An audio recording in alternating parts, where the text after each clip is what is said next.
one thing before we get started, please hit the like button and subscribe if you're not subscribed already.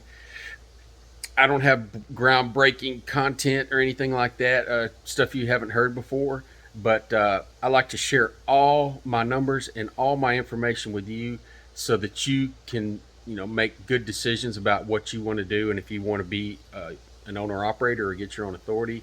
But please hit that like button and that subscribe button. And it's getting to the point, I guess it's a very good thing where it's getting a little harder to keep up with all my comments and my questions that you guys are sending in, but I'm doing my best. I've gotten some over this past week, but I kind of took a week off and didn't want to mess with YouTube. But I will, as soon as I can, get to all those questions and requests for certain videos and looking at things. I'm trying. I've got so many things that I want to do. But yes, thank you guys for everything. We're getting close to that 2,000 subscriber mark, and I appreciate everything. But hit that like button and subscribe.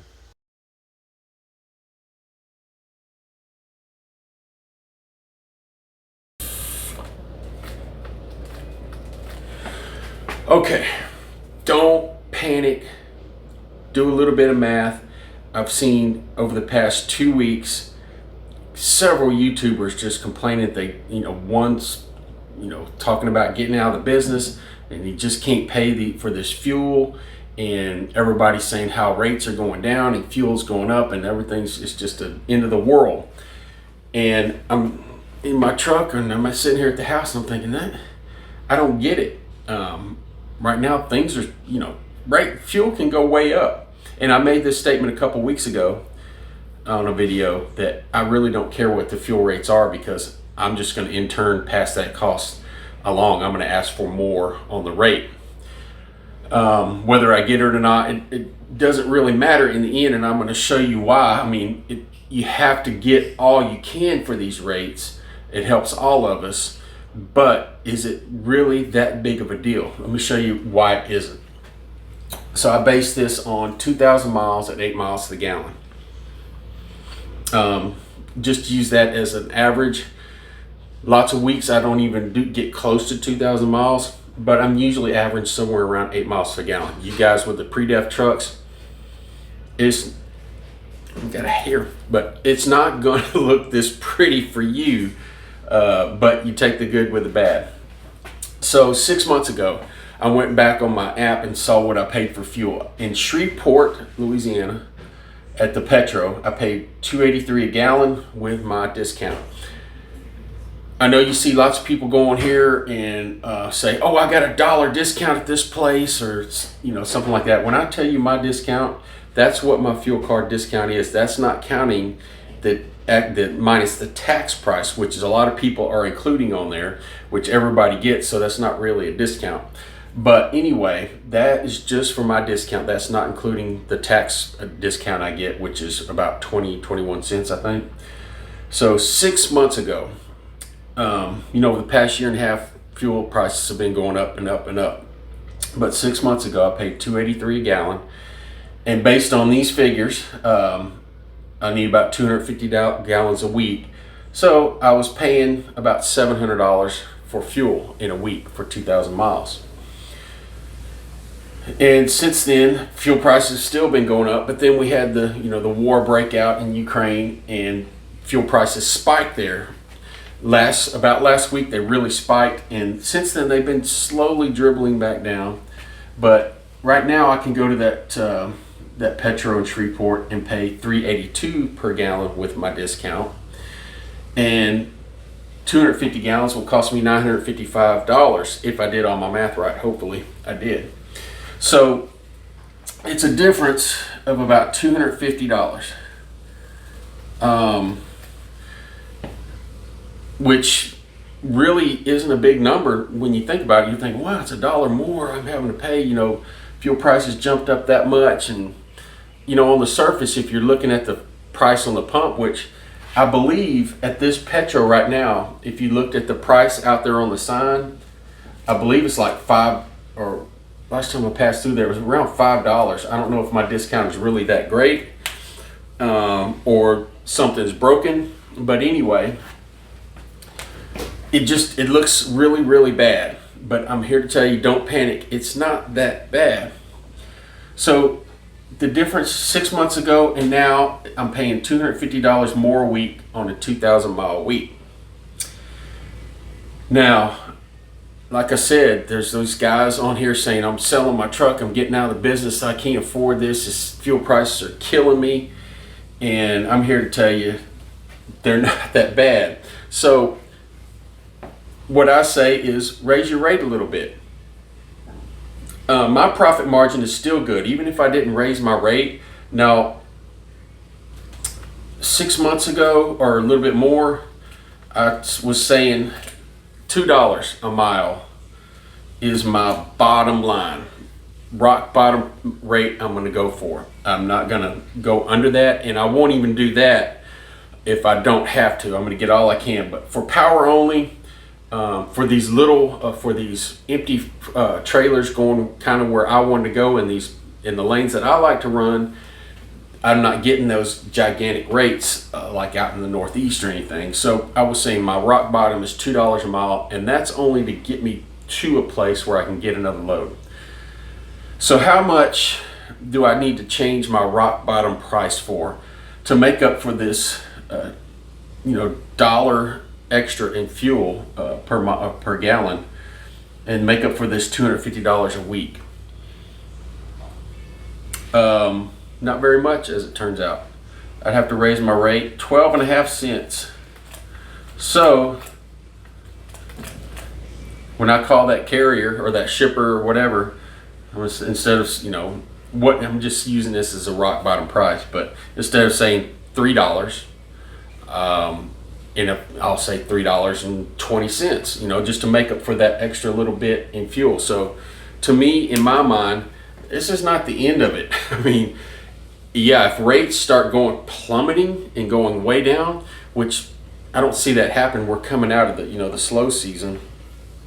I haven't been on load boards a lot lately, but I jumped on there this morning just to see, hey, if I've been taking the week off, but if I jump out there today, can I get a load doing power only for $3 a mile? And I saw several on there.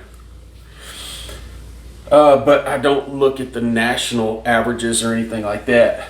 But I think most of you out there would agree that if you actually stopped and did the math instead of just reacting to what you see at the pump, changing your rate, upping your rate by 12, 13 cents a mile really isn't that big of a deal to the driver paying for it. But, it's starting to hurt at the grocery store too.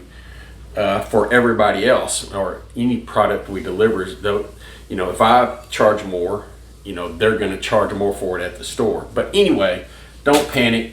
Just raise your rate 10 cents and you're back in business. Nothing's really changed. Your profit margin is the exact same.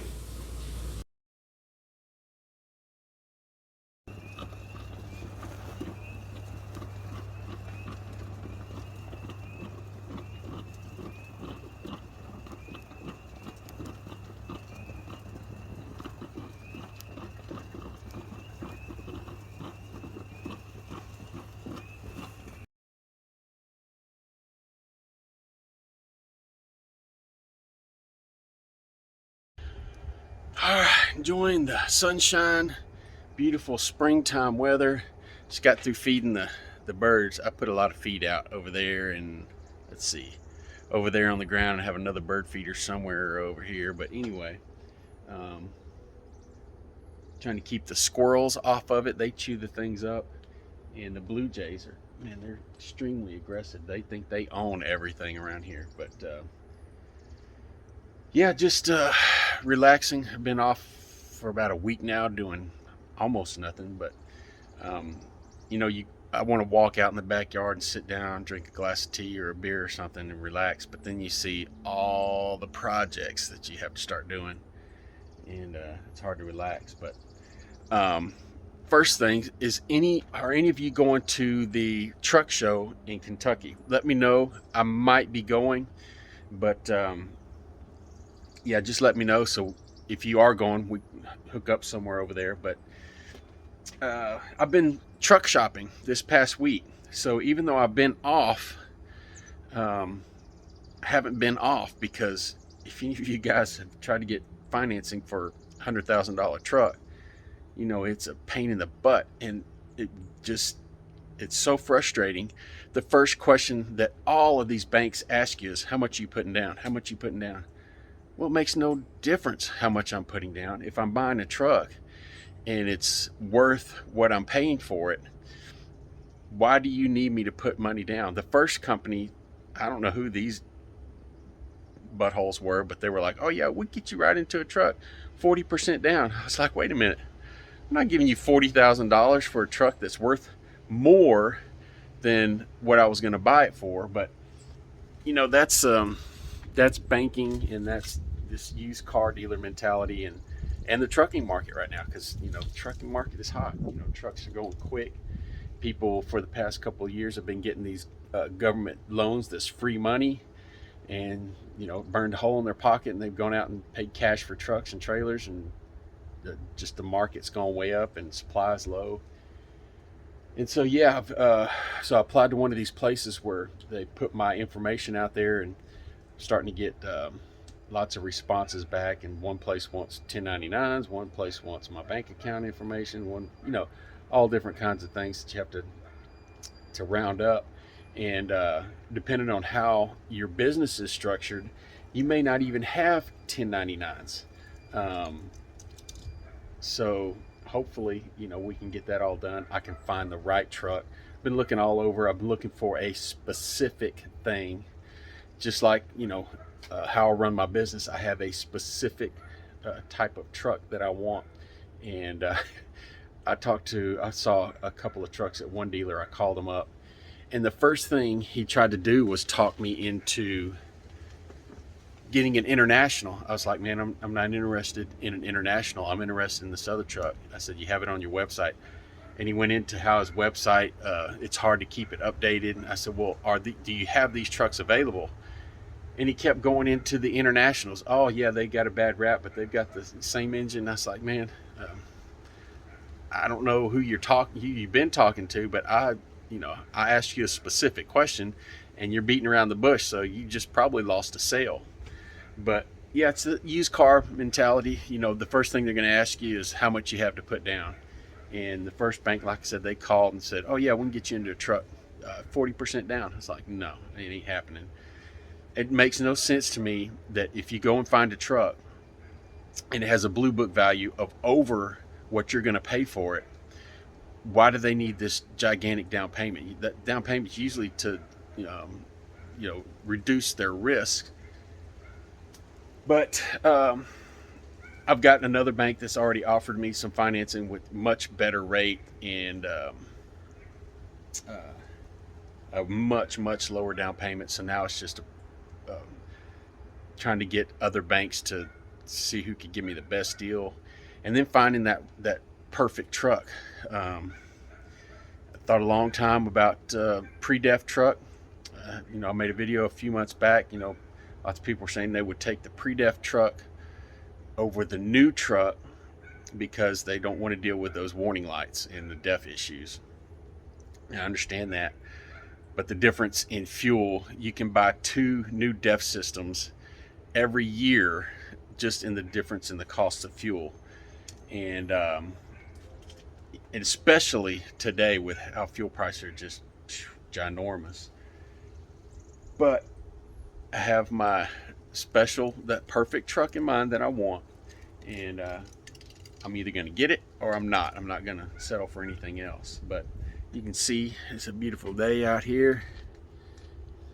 Got a few birds coming up already. I need to get out here and do a little bit of work today. But again, you guys let me know if you're going to go to that truck show, and I will know here within the next few days if I'm actually going to go or not, and we'll get together up there.